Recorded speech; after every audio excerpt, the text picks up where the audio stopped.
Hey guys, welcome back. So today I'm going to be showing you kind of a how-to, I guess you could say, and it is going to be piercing related, and I'm going to be showing you one method that I personally use to get rid of any type of hypertrophic scarring, aka keloids, on my piercings. If you don't know what keloids or hypertrophic scarring is and how it is involved with piercings, I will go ahead and insert a link right here where you can go ahead and click so you can learn a little bit more, or if you're watching on a cell phone or tablet, I will have the link in the description box for you as well. So today I'm going to be showing you what I like to call a sea salt paste. And before we get started, I just want to say, yes, I'm very much aware that I have one hand painted, or fingernails painted, and the other hand not. I'm very much well aware of that. I'm testing out gel nail polish for the first time, and I wanted to do one hand first and then do the other hand. So please just try to ignore the really awkward look to this, because this just doesn't really make sense. So just ignore that. Okay, so moving on, I'm going to be showing you what I like to call a sea salt paste, and this is a method that I personally use on myself because hypertrophic scarring is something that is very common with piercings. You can get them anywhere. Surface piercings are common for them. Cartilage piercings, like ear piercings, are common for them.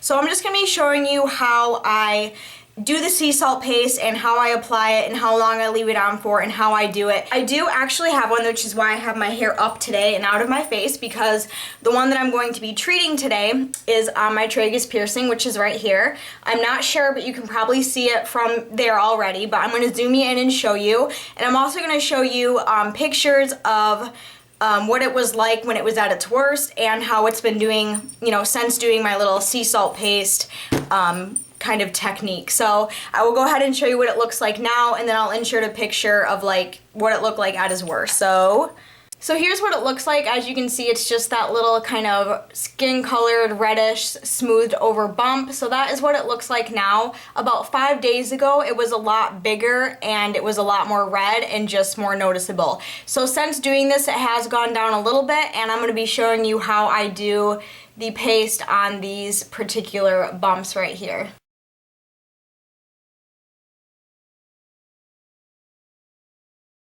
Another thing is, I'm not telling you to use this. You do not have to use this. I am simply showing you how I do it, and I'm simply showing you the technique that I use. In no way, shape, or form am I saying this is right.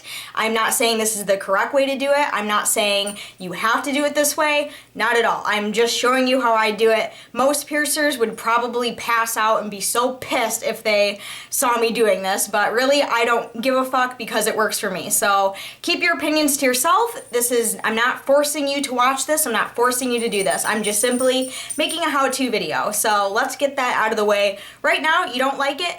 Peace out. Exit button, find it, click out of this video ASAP. So now we can go ahead and get started. For the sea salt paste, you're going to need 100% non-iodized sea salt. I cannot stress that enough. So many people come to me and say, can I use regular table salt? Can I use iodized sea salt? No, it has to be non-iodized. You do not need any of those extra additives in the salt because that will just irritate the piercing. So non-iodized is fine. It's a really fine sea salt. It's not very thick at all. I'll go ahead and show you what it looks like. So here's what the sea salt looks like up close. As you can see, it looks just like regular salt, but it is non-iodized, and it is perfectly safe, and it is really good to clean your piercings. Cleaning your piercings with sea salt is one of the most natural ways to do it. So anyone who tells you differently, they're lying. So basically all you're gonna need for this is you're going to need some Q-tips, obviously, some sea salt right here, and a spoon, which is already in the little box. So pretty much you can go ahead and make the paste in your bathroom, and all you really need for that is just hot water. So I'm gonna take you in there right now and show you how I make my little paste. Okay, so once you have your Q-tips and you have your sea salt and you are in the bathroom, you can go ahead and get started. So here's just more of an up-close look of what the sea salt looks like. In my personal opinion, the smaller the salt is, the easier it is to work with, but it's totally up to you what you want to do. So the next thing that you're going to want to do is turn on your water to all the way over to the hot side, and you're going to want to wait for that to get super hot, like as hot as you can stand it. That's basically what I do, and that's the way I found it most effective.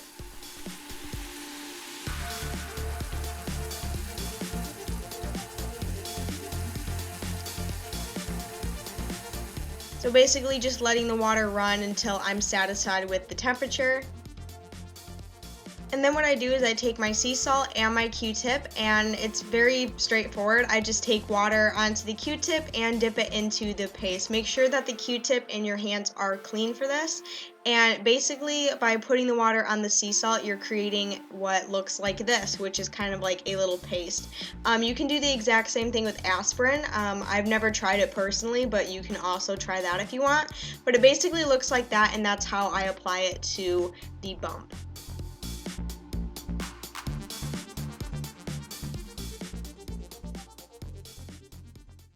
You guys saw how easy it is to make the paste. You just need your sea salt and some water, and there you go. That is how you make the little paste. Now you don't want it to be too watery to the point where it's not going to stick to the, the keloid or whatever you want to call it. So just make it just enough so it's enough to make a paste. So basically I'm going to zoom you in so we're right up close. So basically what I do now, and I already did do a sea salt soak on it this morning. So basically what I do is I take the sea salt paste, I gather it up onto the Q-tip like so, and then I just simply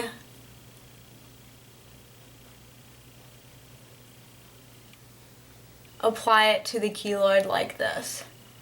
And how this basically works is sea salt is very drying. As this paste is drying, it will start to dry out the keloid, which is what we want it to do. So it kind of works like tea tree oil. It just really kind of dries out the area. And I apply just enough so it covers the whole keloid, and it's best to do this right after you make the paste so it's nice and hot. Okay, and that's basically all I do for the paste. So here's what the paste basically looks like on the actual piercing. I know it looks kind of crazy and kind of gross, but it really does help. I used to use them on my nose piercing, which I did a video about a long time ago, but I do use them for all of my other piercings. Like I use it for my tragus, I used it for this one up here, I've used it for this one, I've used it on my eyebrow before. So basically this paste can be used for any piercing that you may have a hypertrophic scar on. Like I said, you don't have to use it, but I just find it very helpful, and it does help me. So if you are willing to try it, then go for it. Okay, and then here's what it looks like from far away. And basically when I do this when I know I'm going to be at home all day, because obviously you don't want to go out into public looking like this unless you don't care, then that's totally fine. But this is basically what I do, and sometimes depending on how bad the keloid is, I will leave it on for 10 minutes, 20 minutes. Sometimes I actually leave it on all night depending.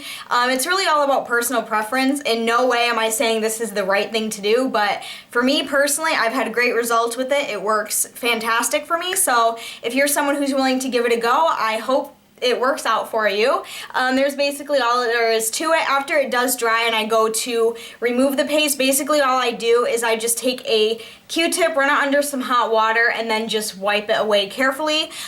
Please note that since sea salt is very dry and there may be some redness around the area, but it will go down. The thing is, make sure you always go and talk to your piercer first. If you're not sure if you have a hypertrophic scar or not, always make sure that you go and talk to your piercer before you start doing these at-home things, because if you have like an abscess, for example, you don't want to do anything that could possibly make it worse. So always just go talk to your piercer first before you start doing at-home things. But that's basically all I do, and I'm just gonna leave that on there for like 20 minutes, half hour until it dries, and then I'm just gonna go ahead and take it off. So I hope you guys found this video helpful. If you did, please give me a huge thumbs up. It really does help me out a lot. If you have any questions, you can contact me through any of my social media, which is always down in the description box, and you can go ahead and leave a comment under this video as well if you do have a question.